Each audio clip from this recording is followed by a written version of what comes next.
में ये रिसर्च में मेहनत करिए आप खुद। और एक आइडिया मिले गुरी दे तो अपन जाके स्टडी करने वाले हैं पीडीएस लिमिटेड। आप कंप्लीट सर्कल में कौन सा स्टॉक पे दाव लगा दो?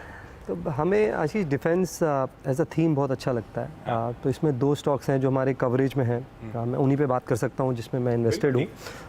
एक कंपनी जिसमें हम थोड़ा लकी रहे और थोड़ा अर्ली एंट्री मिल गई हमें, वो सोलार इंडस्ट्रीज़ है।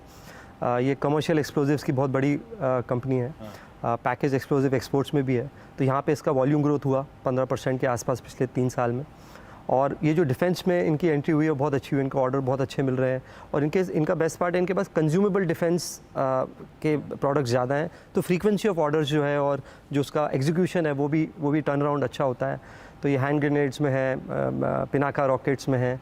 इन्होंने अभी टेक्नोलॉजी पे बहुत काम किया है, तो मिसाइल और रॉकेट्स को एक ही फैसिलिटी में इंटीग्रेट करते हैं, जिसमें आपका ये वॉरहेड्स होता है, डिटोनेटिंग यूनिट्स होते हैं। अभी विक्रम एस का लॉन्च हुआ जो आपने देखा होगा, वो इन्हीं के सब्सिडी के थ्रू हुआ। तो बहुत अच्छा बुक डेवलप हो रहा है। तो वॉल्यूम ग्रोथ आई केमिकल से, मार्जिन आया डिफेंस से। और ये ऐसी कंपनी है जो अगले 3-4 साल में शायद 40-50% EPS ग्रोथ दे सकती है। हमारे पोर्टफोलियो में काफ़ी अच्छा करी ये साल बहुत अच्छा रहा है। और इसी में हमें HAL भी अच्छा लगता है, क्योंकि HAL के साथ क्या है कि ये पहली डिफेंस कंपनी है जिसका मार्जिन बढ़ा है। 20-22% एबिटा मार्जिन से करीबन अब 25-26% पे आ गए हैं। और इनका जो रिपेयर और ओवरऑल डिवीज़न है, क्योंकि आपके ऑर्डर बुक बढ़ रहे हैं तो जो रिपेयर ओवरऑल और स्पेयर्स होता है उसका भी रेवेन्यू बढ़ता है। वहाँ पे इनका 35% मार्जिन है। नई फैसिलिटीज़ आ रही हैं एयरक्राफ्ट्स और हेलीकॉप्टर्स की। आपने अपने पीछे देखा होगा कि छोटी कंट्रीज से हमें डिफेंस के ऑर्डर्स आना शुरू हुए हैं, जैसे आर्मेनिया और बाकी जगह। और गवर्नमेंट का टारगेट है $25 बिलियन का डिफेंस एक्सपोर्ट्स का 2025 का। तो पॉलिसी सपोर्ट है। तो हमें ये थीम जो मैन्युफैक्चरिंग में डिफेंस की थीम है, उसमें ये 2 स्टॉक्स हमारी कवरेज में। दीपन सर, आपके रडार पे?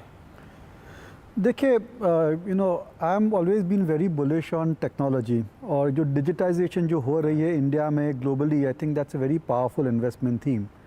और I have been very positive on platform companies, profitable platform companies.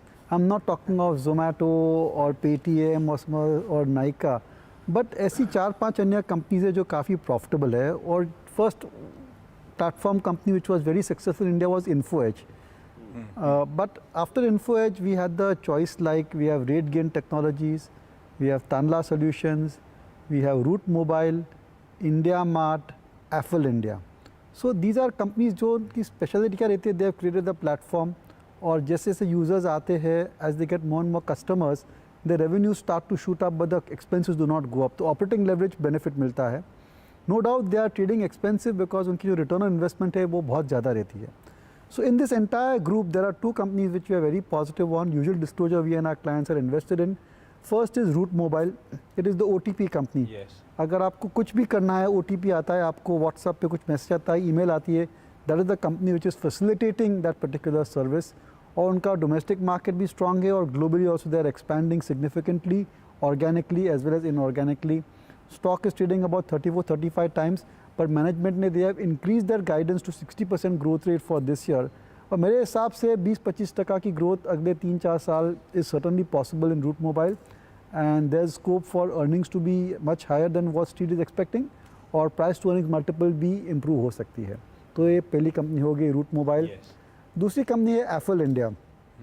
तो अगर आप फ़ोन पे कुछ भी सर्च कर रहे हैं, कोई भी ऐप में है, तो आपको एक पॉपअप आता है about any advertising which is coming on the mobile और ऑन योर ब्राउज़र. तो ये जो कंपनी है that facilitates for the advertiser that जो पैसा खर्चती है, they get the maximum benefit of that in terms of positioning their advertisement for the right consumer. उनका पूरा इन हाउस टेक्नोलॉजी है, उनकी पूरी वहाँ पर स्टडी है, they have got a huge data base also in place. And the way advertising industry is going, it is going to go more and more digital, जिसकी वजह से एफल इंडिया की जैसे कंपनियों की सर्विसेज और भी डिमांड में रहनी चाहिए. They have a huge market when it comes to regional advertising, means regional languages में, which they have not even scratch the surface. They have a global opportunity also to expand internationally, which they are pursuing organically and inorganically.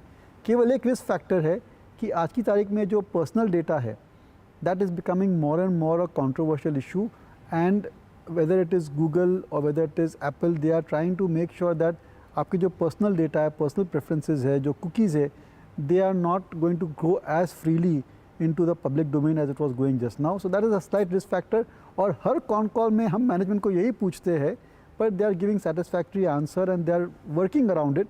So I think that given the kind of potential which is there in digital advertising, I think this company's future is very